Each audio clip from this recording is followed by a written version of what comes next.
ಈ ಟಾರ್ಚ್ ನೋಡೋಕ್ ಚಿಕ್ಕದಾಗಿದೆ ಅಂತ ಇದ್ರ ಪವರ್ ಕಮ್ಮಿ ಇದೆ ಅಂತ ಅನ್ಕೊಳಕ್ಕೆ ಹೋಗ್ಬೇಡಿ. ಫಾರ್ ಎಕ್ಸಾಂಪಲ್ ನೀವು ಎಷ್ಟೇ ಕತ್ತಲಲ್ಲಿ ಇದ್ದು ಇದನ್ನ ಆನ್ ಮಾಡಿದ್ರೆ ನೀವು ಬೆಳಕಲ್ಲೇ ಇದೀರ ಅಂತ ಅನ್ಸುತ್ತೆ. ರಾತ್ರಿ 8 ಗಂಟೆಗೆ ಅಂತ ಬಿಸಿಲು, ಸನ್ಲೈಟ್ ಕಣ್ಣು ಕುಕ್ಕುತ್ತಾ ಇದೆ. ನನ್ ಶೇಡ್ಸಲ್ಲ.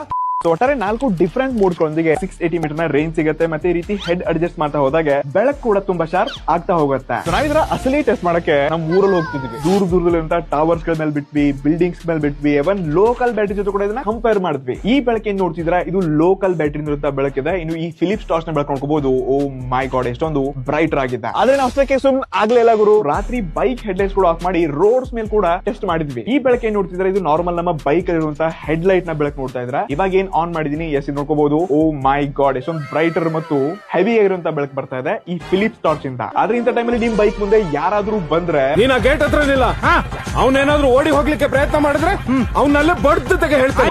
ಆದ್ರೆ ಇದ್ರೂ ಒಂದು ವಿಷಯ ಇಷ್ಟ ಆಗಿಲ್ಲ ಅಂದ್ರೆ ಕಂಟಿನ್ಯೂಸ್ಲಿ ಅರ್ಧ ಗಂಟೆ ಇದನ್ನ ಯೂಸ್ ಮಾಡಿದ್ರೆ ಇದ್ರಂತ ಹೆಡ್ ಏನಿದೆ ತುಂಬಾ ಅಂದ್ರೆ ತುಂಬಾ ಹೀಟ್ ಆಗುತ್ತೆ. ಬಿಕಾಸ್ ಇದು ಕಂಪ್ಲೀಟ್ಲಿ ಅಲ್ಯೂಮಿನಿಯಂ ಅಲಾಯ್ ಬಾಡಿ ಇಂದ ಬಿಲ್ಡ್ ಆಗಿದೆ ಅದಕ್ಕೇನೆ. ಆದ್ರೆ ಇದಕ್ಕಿಂತ ಬೆಸ್ಟ್ ಪಾರ್ಟ್ ಏನ್ ಗೊತ್ತಾ, ಟೈಪ್ ಸಿ ಪೋರ್ಟ್ ಸಪೋರ್ಟ್ ಜೊತೆಗೆ ಒನ್ ಟೈಮ್ ಇದನ್ನ ಚಾರ್ಜ್